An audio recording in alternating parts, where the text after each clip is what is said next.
Botafogo fecha a contratação de Di Plácido. Mas quem é o atleta argentino que chega para reforçar a lateral direita do Botafogo? É depois da vinheta.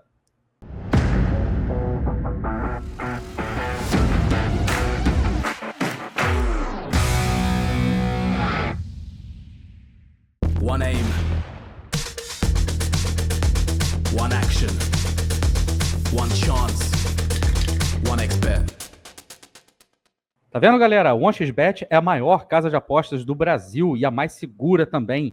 E você pode começar a apostar agora. Basta você clicar no link que está aí embaixo na descrição do vídeo, colocar o código promocional da Rádio Botafogo e começar a apostar. O detalhe interessante é que no seu primeiro aporte, tudo que você colocar com o código promocional da Rádio Botafogo, tudo que você colocar, a 1xBet dobra a sua aposta. Meu camarada, a 1xBet dobra a tua aposta. Então não perca tempo, comece agora a apostar as melhores ODDs do mercado e o site mais seguro de apostas do Brasil, 1xBet. Beleza? Galera, para quem está chegando aqui agora, é importante a gente falar também, se você ainda não deixou seu like, deixa seu like porque isso ajuda demais no nosso trabalho. Se você também não conhece ainda o nosso trabalho, se inscreva aqui na Rádio Botafogo e considere tornar-se membro da Rádio Botafogo. Você pode tornar-se membro por menos de R$5, com certeza tem um plano aí que cabe no seu bolso e você pode desfrutar dos vários benefícios que a Rádio Botafogo te oferece, beleza? Então seja membro da Rádio Botafogo e venha ajudar a Rádio Botafogo a crescer cada vez mais. Di Plácido chegando no Botafogo, lateral direito argentino de 29 anos, chega, né, para tentar resolver um problema que tem se tornado, e a gente não esperava que fosse, né, quando a gente tinha ali a esperança no Rafael e também o Daniel Borges mantendo uma certa regularidade, mas a lateral direita do Botafogo tornou-se realmente um problema muito grave, um problema muito sério. Muita gente, né, esperava que o Botafogo fosse anunciar um lateral direito, assim, de grande renome, ou então pelo menos um lateral direito que estivesse jogando na Europa. O Botafogo chegou a tentar o Dil Gonzalez, né, do Mallorca, mas enfim, é o Di Plácido, o jogador que está chegando para o Botafogo. Muita gente que acompanha o futebol brasileiro não conhece o futebol do Di Plácido que jogava lá no Lanús. Porém, né, quem tem amigo não morre pagão. Eu tenho o prazer de ser amigo do Bruno Garcês, que basicamente é um dos caras que mais conhece de futebol sul-americano aqui no Brasil. Se o Bruno Garcês diz para vocês que é uma coisa, então é porque ele sabe do que ele está falando. Meu querido amigo Bruno Garcês, lá do Sudaca. Então dá uma olhada na opinião dele sobre o Motilli Di Plácido, que chega para o Botafogo. Alô, torcida do Botafogo! Vim aqui falar um pouquinho sobre o Motilla Leonel Di Plácido, como é conhecido lá no futebol argentino, este lateral direito que já jogou pelo Tucumã, né? Foi lá que me chamou minha atenção. Depois teve uma boa passagem no Lanús, mas foi bem conturbada, né? Teve altos e baixos e não vem de uma grande fase ultimamente, principalmente depois da lesão que teve no final de 2020, que rompeu os ligamentos. Mas vamos falar um pouquinho sobre o Motilla Di Plácido, primeiro suas características e depois como foi o roteiro dos seus momentos ultimamente, no Lanús principalmente, né, onde eu acompanhei de perto toda essa novela, né. Primeiro o seu apelido, Motilla Di Plácido, porque eu acho que o pai dele carregava para cima e para baixo, o avô dele, essa informação eu posso confirmar para vocês depois, que carregava ele para cima e para baixo, para onde ele ia lá quando ele era pequeno, e carregava o Di Plácido com ele, né, Leonel, para cima e para baixo, e ganhou esse apelido de Motilla, né. Um jogador, um lateral direito que já destacava no Atlético Tucumã, mostrava muito, tinha bons cruzamentos, sabia a hora certa de subir, isso que me chamava a atenção, né? Um jogador que tinha um poder ofensivo acima da média na época, né? Era rápido, né? Sempre mostrou muita velocidade, isso chamou a atenção de muitos e foi para o Lanús, né? Acho que o Lanús ele evoluiu bastante, né? Eu indiquei ele no meu canal Sudaca Brasil em 2019, ele vinha de uma grande temporada no final de 2018 e o ano de 2019, né? E o ano de 2020 foi muito bom também de Plácido, né? Tanto é que ele teve quase uma transação ali para ir para o futebol espanhol, para o Almeria, chegou aí para a Espanha, acabou não dando certo, voltou, né? E no final de 2020 tem uma ruptura de ligamentos, né, do joelho. Isso atrapalhou muito a carreira do Di Plácido, deu uma baixada de bola. Infelizmente, Eu até hoje, acho que não é o mesmo de Plácido de antes, que vinha jogando o fim da bola, né? Esse ano de 2018, 2019 e o ano de 2020, né? Tanto é que ele volta da lesão e perde muito, perde o espaço muito para um garoto que estava chegando, né? Estava começando, que eu já indiquei no meu canal também, Café, ele Brian Aguirre, né? Café Aguirre, como é conhecido lá, e que ele acaba tomando a posição de titular e o Di Plácido tem dificuldades para se manter no time e para ser o titular.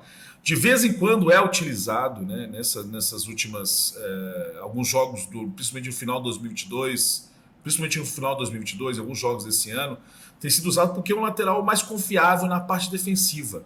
Ele evoluiu muito na marcação, na recuperação de bola, nos botes, principalmente no posicionamento dele na parte defensiva, na hora de atacar. Ele evoluiu muito naquela temporada de 2019, 2020. A parte física foi evoluindo, né, depois da lesão, mas por isso ele se torna mais confiável que o Café Aguirre, né, para defender. E por isso que às vezes ele é o preferido do técnico, principalmente se você quer proteger mais o corredor, né, e não liberar tantos laterais, porque o Brian Aguirre vai mais na linha de fundo, ele é mais agressivo, é jovem, né?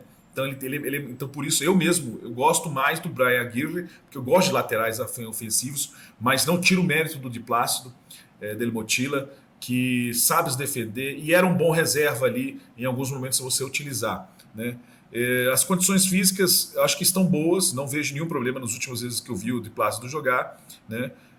Só que acho que ele perdeu toda aquela potência, aquela confiança de antes, já não é o mesmo, né? Já não é o mesmo Motilla de antes. Então, mas é um lateral que ainda me traz confiança e trouxe confiança, como eu disse, nesses alguns jogos do Lanús, principalmente no finalzinho de 2022 e nesse início. Mas é um lateral que eu gosto. Não deixei de gostar do Di Plácido, ainda acho que ele tem técnica, ninguém perde isso. É só a parte física que ainda não é... Você tem que entender que ele já tem 29 anos e que ele pode proporcionar certos tipos de jogo, né? Um estilo de jogo diferente, né? Não tão agressivo como o Café Aguirre, mas um lateral confiável. É assim que eu vejo o nosso querido Di Plácido, que eu torço muito para que ele tenha um sucesso na carreira e tenha, quem sabe, uma boa passagem aqui no futebol brasileiro. Tá bom? Ô, gente, muito obrigado por tudo aí. Um abraço. Tchau, tchau. Tá vendo, galera? Pelo que o nosso querido amigo Bruno Garcia está dizendo, o Di Plácido, né, ele agrega para o Botafogo uma coisa que aparentemente é um problema grave que a gente vem tendo, que é a parte defensiva. Rafael, principalmente no equilíbrio emocional, deixa muito a desejar. De vez em quando apela para umas jogadas assim muito, muito ríspidas, né? E o Daniel, né, a gente já sabe que tem um problema muito, muito grave. Até é um jogador que até contribui bem no ataque, né, sendo líder de assistências no Botafogo, mas é um jogador que defensivamente deixa demais a desejar. Então a chegada do Di Plácido pode, de repente, resolver o problema defensivo da lateral direita do Botafogo.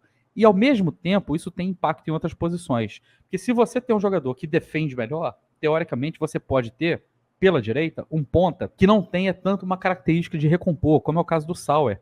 E o Sauer acaba ficando mais desobrigado, não desobrigado de marcar ou de recompor, mas você acaba não precisando exigir tanto dele aquilo que a gente hoje exige, e por isso que o Piazon, às vezes, ganha a posição do Sauer, porque recompõe melhor do que o Sauer, né? Então o Botafogo, nesse caso, pode acertar uma contratação do lateral direito, acerta na contratação do lateral direito, que reverbera em outras posições. Isso não significa que o Botafogo não precise contratar um jogador com características para jogar ali na direita. E aí a gente vai entrar naquele dilema, né? Qual seria o jogador ideal para o Botafogo contar ali na ponta direita? Fala-se em Luciano Juba, do Sport, né? Atleta de 23 anos, na minha opinião, um jogador promissor, de boa técnica, que pode tanto jogar pela esquerda, pela direita, joga mais pela esquerda, mas pode também jogar ali pela direita. E a gente também precisa de um reserva para o Tiquinho, né? O Tiquinho, que é um jogador extremamente técnico, mas é um jogador que não tem muita velocidade. Então, num jogo onde o Botafogo joga com as suas linhas mais baixas, explorando a velocidade, explorando no contra-ataque, ele ajuda demais quando ele faz o pivô, né, dominando a bola, dando tempo para os jogadores saírem de trás. Mas, se precisar da explosão dele, a gente acaba não tendo. Então, o Tiquinho precisa, né, de um jogador para alternar, né, com ele, que tenha uma característica de mais explosão. talvez. Por isso que a comissão técnica do Botafogo gostava tanto do Júnior Santos, porque ele tinha essa coisa da explosão, da velocidade, ajudava a recompor pra caramba também, e fazia também a ponta direita, né? Todo mundo é meio que consenso na torcida do Botafogo que a falta de técnica do Júnior Santos acabou custando muito a permanência dele no Botafogo. E também a negociação com o clube dele no Japão não foi bem sucedida. Exigiram uma grana pesada do Botafogo para que ele viesse em definitivo para o Botafogo, enquanto que no Fortaleza o acordo ficou muito mais abaixo. O Fortaleza conseguiu fechar com o jogador por algo em torno de 3 milhões de reais. Então, eu quero saber a sua opinião, né? Porque o Botafogo precisa ou de um jogador que faça essas duas funções com características parecidas com o do Júnior Santos, porém com nível técnico melhor, pagando um salário melhor, ou então vai precisar de pelo menos 2 jogadores, um para fazer as pontas e um outro para fazer, né, a função ali de centroavante, alternando com o Tiquinho. Concorda? Discorda? Eu quero saber a sua opinião. Coloca aí embaixo nos comentários. Se inscreva aqui na Rádio Botafogo. Deixa seu like se você gostou do nosso conteúdo. Considere tornar-se membro da Rádio Botafogo. Se inscreva lá no Sudaca também, do meu querido amigo Bruno Garcês. E eu volto a qualquer momento com mais alguns minutinhos de RB. Um grande abraço. Tchau.